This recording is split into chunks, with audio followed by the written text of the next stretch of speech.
저는 오히려 국민의힘이나 윤석열 후보가 출구 전략을 짜야 될 거다라고 보는 게 같은 거예요. 민주당이 지난해에 검찰개혁 매달리다가 이번 재보궐선거 올해 재보궐선거에서 크게 참패를 했고 대선에서도 휘청거릴 뻔했죠. 현재는 좀 추세가 바뀌긴 했는데 이게 국민들이 먹고 사는 문제하고 무관한 거에 대해서 무관해 보이는 거에 대해서 계속 매달리는 거를 좋아하지 않습니다. 그러면 이제 국민의힘도 결국에 공수처 문제나 이 수사에 관련된 문제를 계속 물고 늘어지면 이제 국민들이 봤을 때 윤석열의 특기는 저거밖에 없는 것이냐 이렇게 되는 것이거든요. 그러면 저는 이 문제는 이제 입법에 대한 어떤 대안 제시 아까 송 기자님 말씀하셨지만 사실 국민의힘도 책임이 있는 게 이 통신 조회가 너무 빈번하게 이루어져요. 이거 옛날부터 진보적인 시민단체들이 지적을 했던 거거든요. 예, 그 국민의힘은 그동안 뭐 하고 있었느냐. 이걸 봤을 때는 이제 뭐 제도를 개선하겠다. 이렇게 딱 매듭을 어느 정도 짓고 다른 이슈로 넘어가는 게 국민의힘한테 더 도움이 될 거다 이렇게 봅니다. 김태현의 정치쇼. 저 오늘 첫 번째 소식은 요거예요. 어제 이제 박근혜 전 대통령이 이제 석방된 거잖아요. 3연장 이제 병원에서. 우리 그거 봐야죠. 정치적으로 파장. 뭐 대선에 어떤 형태로든 영향이 아주 자금이라도 없을 수는 없으니까 어떻게 보세요? 이거부터 짧게 짚어보죠, 김수현 평론가. 저는 정치적 메시지는 안 내놓을 거다라고 생각해요. 그러니까 안 내면 안 내는 대로 어떤 영향이 있을 건지. 안 내면 그냥 가겠죠. 대체로 그냥 갈 것이고 저는 많은 분들하고 관측이 좀 달라지는 지점이 윤석열 후보한테 어떤 경우가 제일 불리할 거냐 이거잖아요. 저는 박근혜 전 대통령이 윤석열 후보를 지지하는 듯한 메시지를 내면 윤석열 후보에게 가장 불리하다. 오히려? 라고 봅니다. 중도 유권자가 그렇죠. 떨어져 중도 확장이 막혀버림으로써 표차가 얼마가 됐든 윤석열 후보가 이기지 못하는 길로 갈 것이다. 네. 그렇구나. 네, 그럴 수도 있겠다. 왜냐면은 지난 당대표 경선 때 이준석 대표가 대구에서 탄핵을 정면 돌파합니다. 이랬는데도 대구에서 몰표 받았으니까. 네. 그럴 수 있겠구나.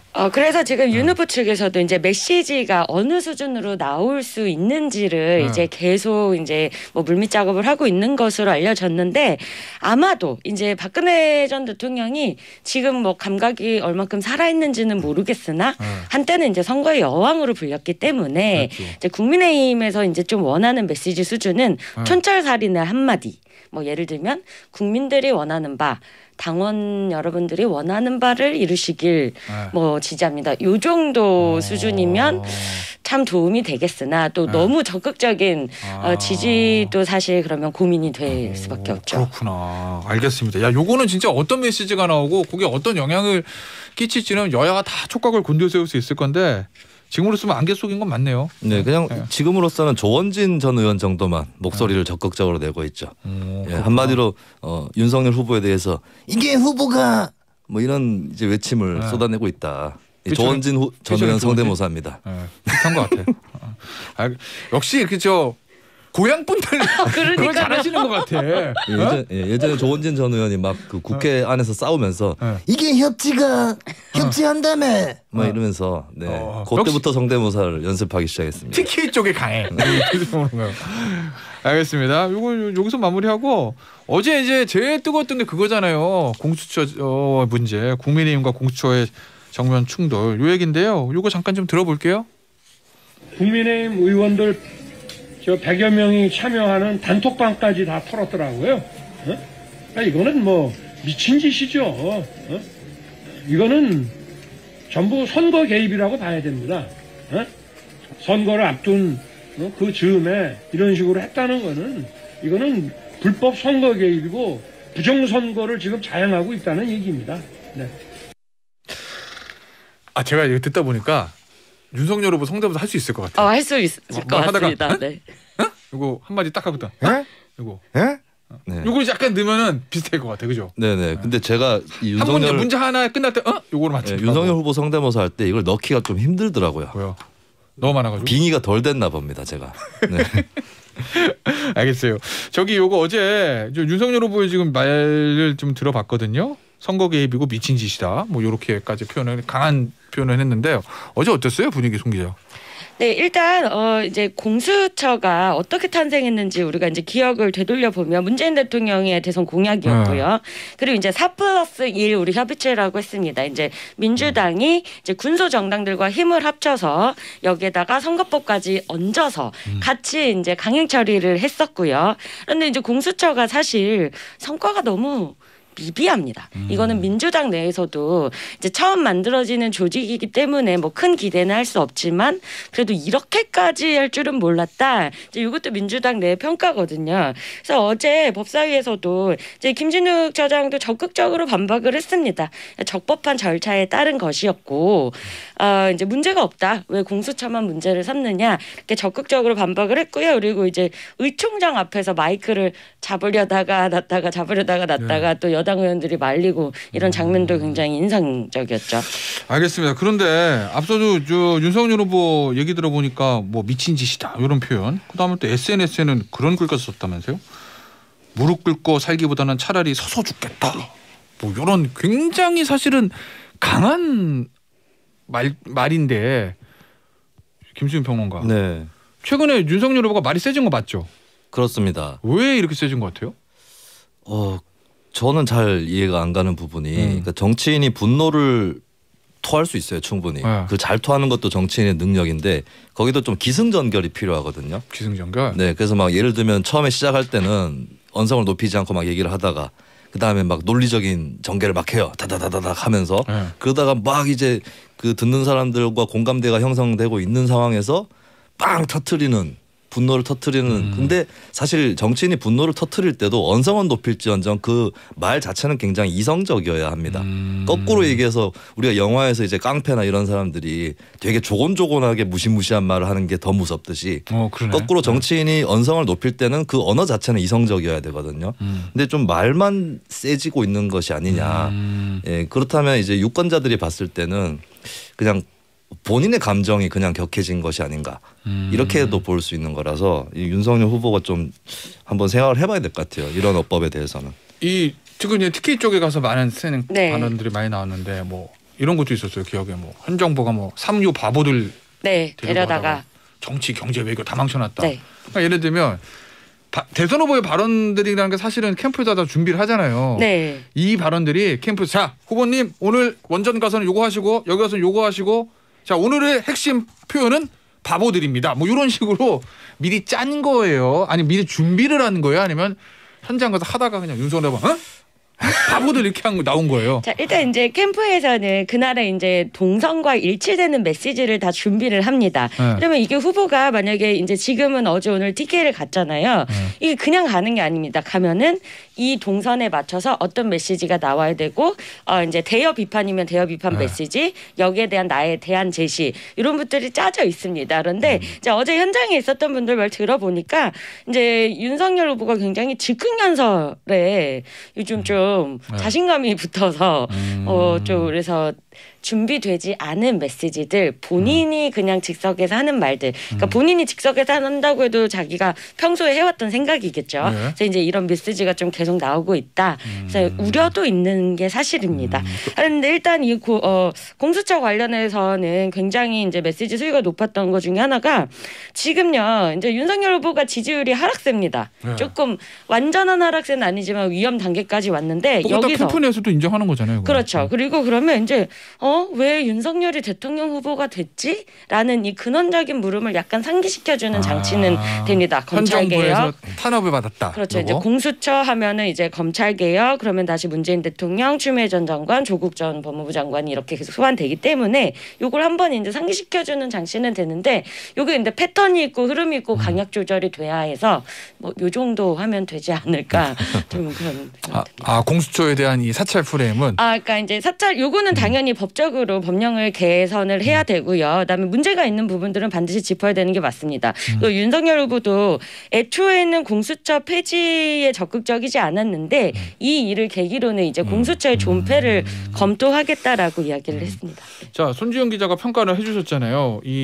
지금 공수처의 문제를 예를 들어서 탄압받는 이미지 요 프레임을 만드는 것까진 좋으나 아까 이쯤에서 그만두는 게 맞다는 그런 말씀이신 거죠. 여기서 이제 대안 제시가 나와야죠. 그러면 그렇게? 내가 윤석열이 집권했을 때 윤석열 정부는 이렇게 할 것이다라는 게 나와야 합니다. 김수현 평론가는 어떻게 보세요? 이 공수처 문제가 대선에서 어느 정도 영향이 있을까요? 저는 오히려 국민의힘이나 윤석열 후보가 출구 전략을 짜야 될 거다라고 보는 게 같은 거예요. 민주당이 지난해에 검찰개혁 매달리다가 이번 재보궐선거 올해 재보궐선거에서 크게 참패를 했고 대선에서도 휘청거릴 뻔했죠. 현재는 좀 추세가 바뀌긴 했는데 네. 이게 국민들이 먹고 사는 문제하고 무관한 거에 대해서 무관해 보이는 거에 대해서 계속 매달리는 것을 좋아하지 않습니다.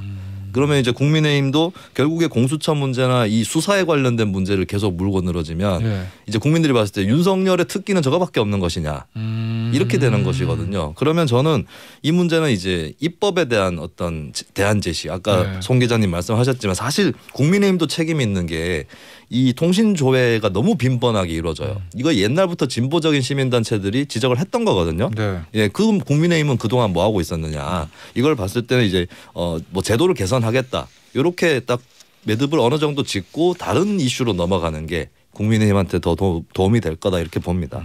중요한 거 먹고 사는 거다. 민주당이 검찰개혁 하다가 서울시장 재보궐선거 결과가 안 좋았다.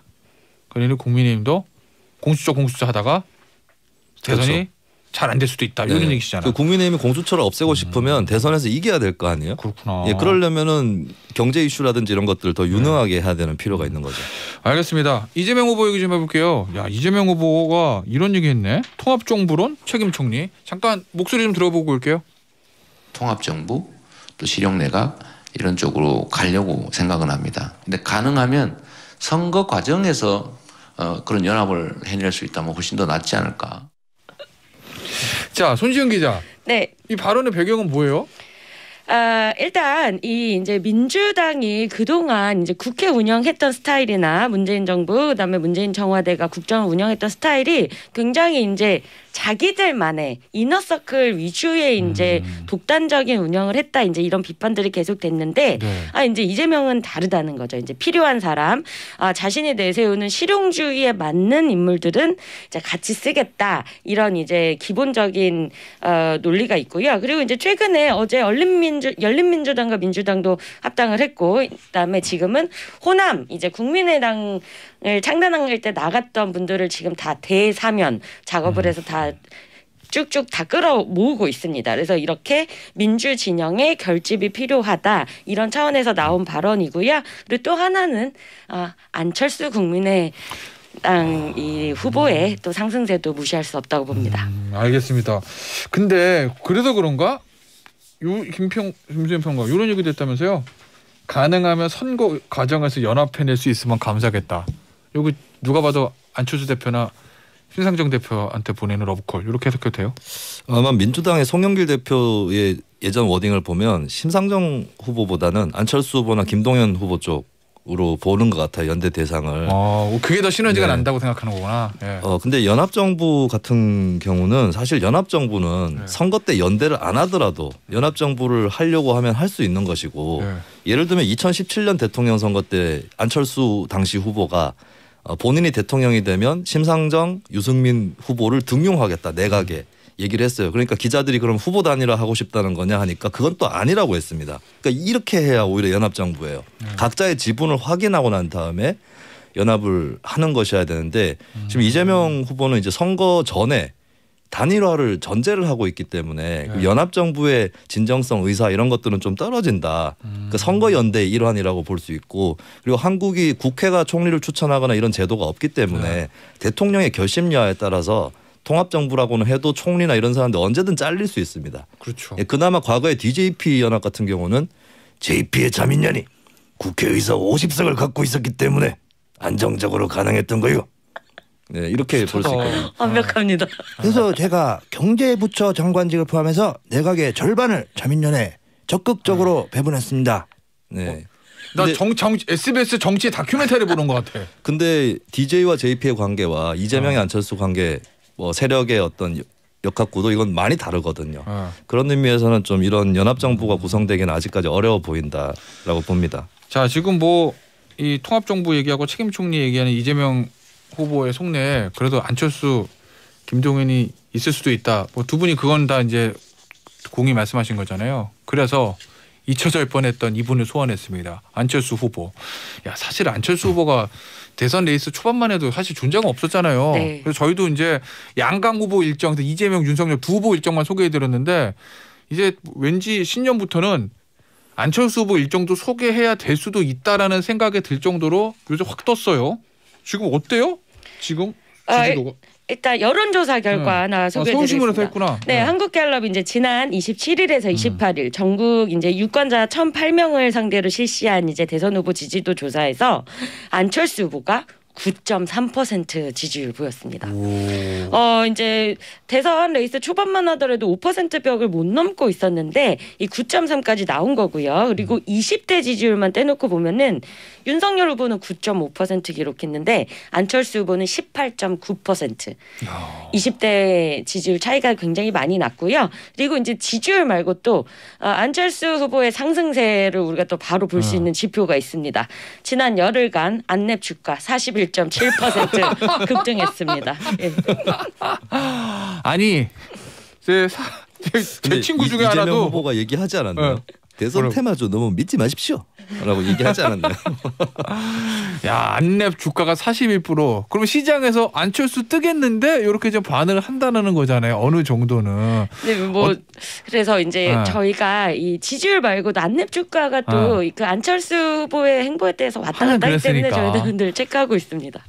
여의도 현장에서 보시기는 어때요? 안철수 대표가 어느 정도까지 파괴력 있을까요? 안철수 시간, 그러니까 안철수 시간이라는 게 꼭 예서 단일화해서 해서 본인이 후보 된다. 뭐 이게 아니더라도 뭔가 사실은 몸값이 높여져가지고 차기를 도모할 수 있는 발판을 만드는 것도 중요하잖아요. 안철수 시간은 올 것 같아요? 아니면은 안 올 것 같아요? 저는 일단 한 번은 올 것 같습니다. 한 번은? 왜냐하면 이게 지금 어게인 사칠입니다. 국민의힘 입장에서는 어게인 4월? 사칠. 네, 네, 4월 7일. 서울시장 보궐선거 때 그 승리의 기억을 갖고 있는 거고요. 그 안철수 후보와의 단일화 과정. 그리고 반면에 이제 민주당에서는 이게 사칠 트라우마죠. 그 당시에 어떻게 선거를 졌는지 그 이제 비망록처럼 그때 잘못했던 부분들을 이제 되짚어가는 부분이기 때문에 양측의 그런 전략 가운데서 이 안철수 후보를 향한 이 전략 수립은 굉장히 중요한 하나의 이슈로 떠오른 건 맞습니다. 국민의힘은 어떤 전략 가지고 있대요? 아무래도 주타겟은 그쪽에 될 수밖에 없을 테니까. 네, 그런데 이제 이 안철수 후보가 지지율이 오르면서 이제 같이 정권 교체에 대한 시너지 효과를 내면 굉장히 좋은 겁니다. 이제 윤 후보도 어제 이 안 후보나 나나 정권 교체의 열망은 마찬가지일 것이다라고 했거든요. 그러니까 이 정권 교체를 위해서 이 안철수 후보가 쭉 올려놓은 지지율을 다 흡수해서 만약에 선거를 치를 수 있다면 국민의힘 입장에서는 정권 교체 가능성이 조금 더 높아지는 걸로 볼 수 있습니다. 국민의힘과의 단일화 만약에 하게 되면 잘 될 것 같으세요?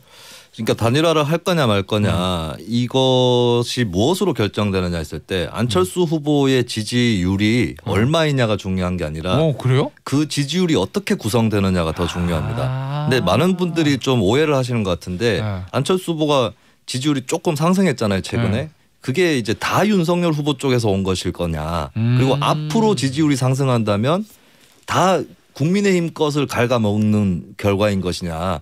그러면 이재명 후보나 민주당이 왜 안철수 후보에게 연대 의사를 보였을까요? 안철수 없는 거 가지고 있으니까. 안철수 후보가 지지율이 상승할 경우에 민주당 표도 잠식당할 수 있다는 겁니다. 예, 늘 그랬었어요. 지난번에 2016년 총선 때도 안철수 때문에 야권 분열로 새누리당이 이길 거라고 했지만 국민의당은 새누리당 지지율도 상당히 잠식을 했거든요. 지난 대선 때도 그랬었고요.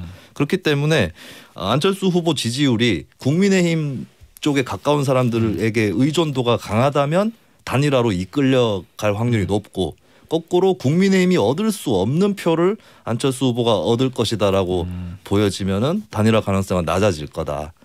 자, 그러면 봅니다. 30초 예상 어디로 갈 것 같아요? 국민의힘으로 간다, 민주당으로 간다, 국민의당에 계속 있는다. 저는 단일화하지 않을 것이라고 예측을 합니다. 국민의당에 계속 있는다?